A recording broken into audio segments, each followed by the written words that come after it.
Hi everyone, I'm Kranti Sambhav. Welcome to Overdrive. There have been lots of news around Nissan, both internationally and on national level, and we have been discussing that story again and again. And you had many queries, I had many queries, and to answer all these questions, we have Mr. Saurabh Vatsa, MD Nissan India. Thank you so much, Saurabh, Thank you, Kranti. taking out time for us. And last couple of interviews, interactions, events, we have discussed your future products, strategy. But I want to start with a question which most of our readers, most of our viewers, and even we are, kind of asking: is Nissan staying in India? I think the straight answer is Nissan is right here. It's not going anywhere. Firmly entrenched, staying in India. And this question, you understand that the context is also backed by international happenings and the stakes in India. How do you kind of justify this? I think two separate things altogether. What we're doing internationally is a global transformation, and it's not something unusual. It happens in many companies' lives, and I think this is exactly what's happening with Nissan. It's getting ready for a faster, leaner, meaner, more agile organization, and that's what we are setting up.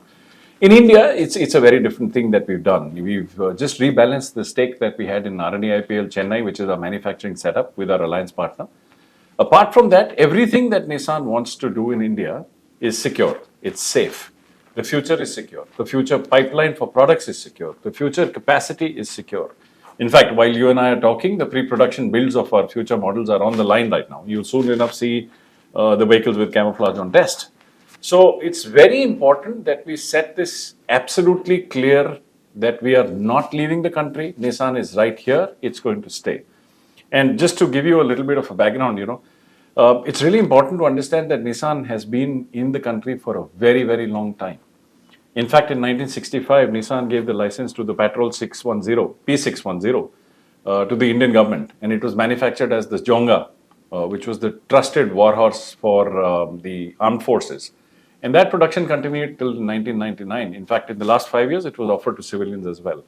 And then, of course, after that, since 2005, Nissan's been offering the mainstream product portfolio to the Indian consumers. So Nissan has been firmly well entrenched in the domestic market in various avatars. And it's something very important to understand that we're not leaving the country. We've just rebalanced our stake at our RNAIPL Chennai manufacturing facility.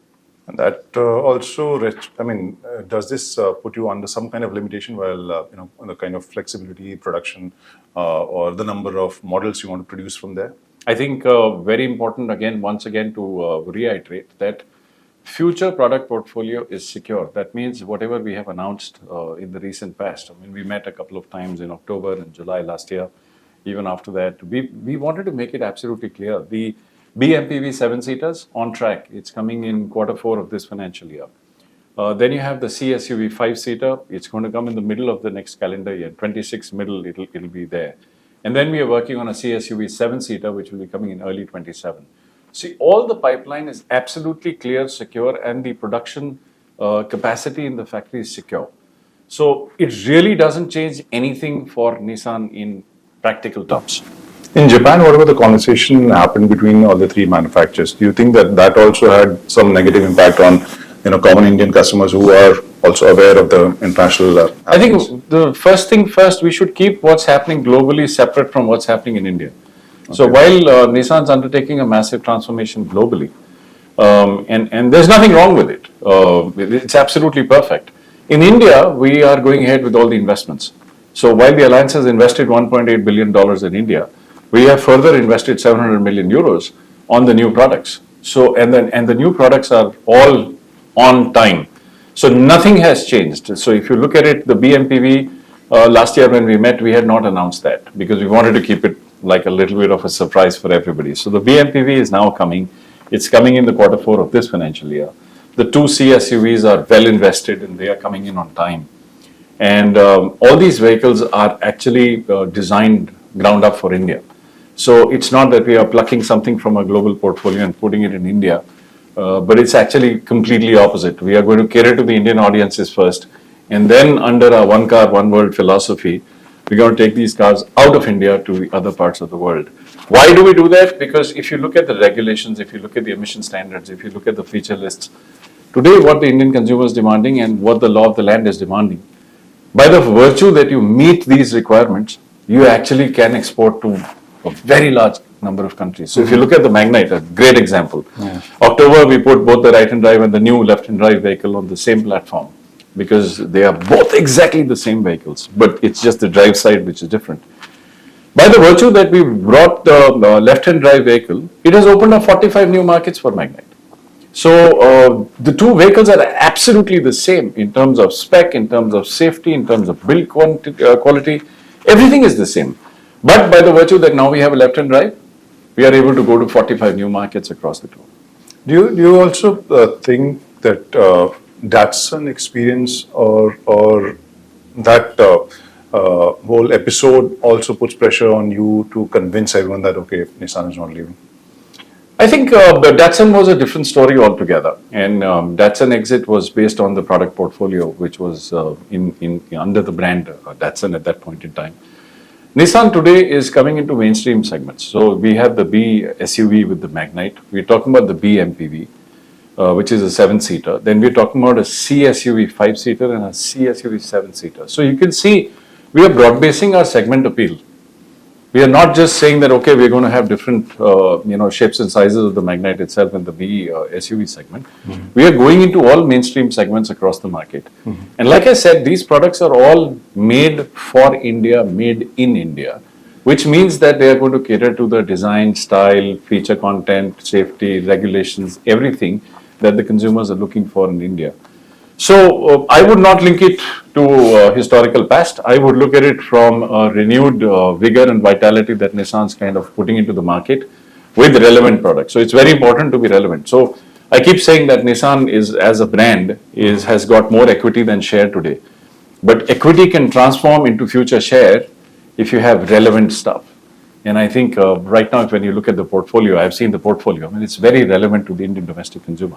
And if we talk about the dealerships and the showrooms and the whole network, how are they reacting, and what kind of steps are you taking to give the kind of confidence you are showing right now? So first of all, I mean, I would really like to go and thank all our dealer partners because they've stayed with us for a long time as a single car company. And I call ourselves a single car company because CBUs, of course, our CBUs limited volume, but Magnite's been the mainstay. And now they're getting ready for the future. So, in as quick as the next 8-9 months, you're going to have the first new vehicle. So obviously the network is going to undergo some transformation. Now, when I say some transformation, it means what? It means that we are going to do two different things. One is we are going to become territory dense in some of these bigger cities where we are present, but we are not present in a large number of locations in a large city like Delhi, for example. So we'll get territory dense, so we'll have more outlets in large cities. And the second is that we have to get to cities where we are not present today, which is a lot of tier 3, tier 4 towns where we are not present today.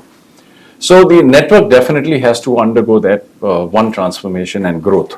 The second part is some of our network needs to undergo transformation itself, the physical network.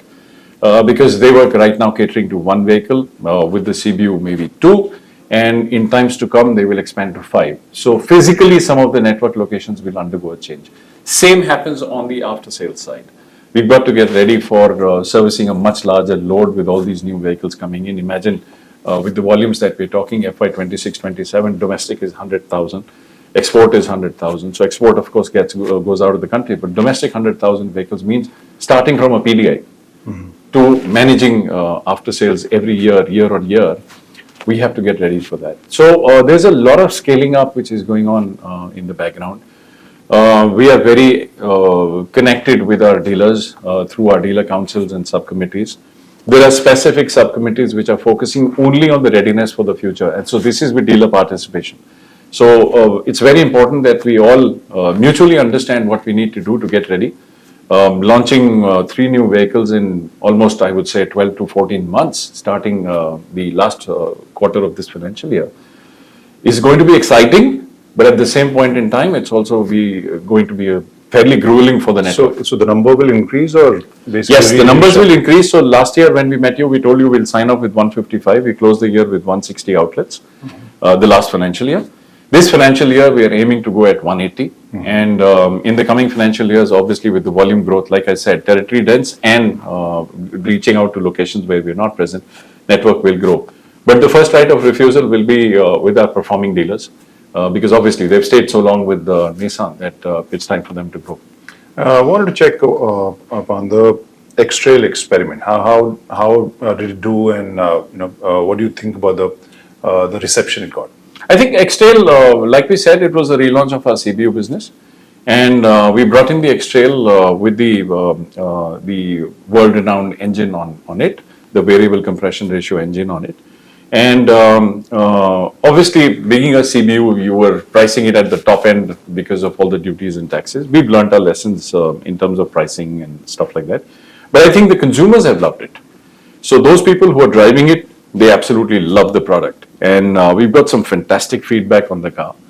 Fairly exciting. And at this point in time, we are in fact looking at multiple CBUs which are under study at the moment for possible future introduction. Any flagship, this thing which you think that In excite due you? course of time, we will talk about that. But definitely multiple products are on the table for CBU consideration. So other than the products we discussed, those three products, we might see other CBUs as well. Yes, of course. I mean, the possibility always remains, and at the right time, we will let you know what's the exciting stuff which is coming. But the role of the CBU is to absolutely kind of firmly put that cherry on the cake for Nissan.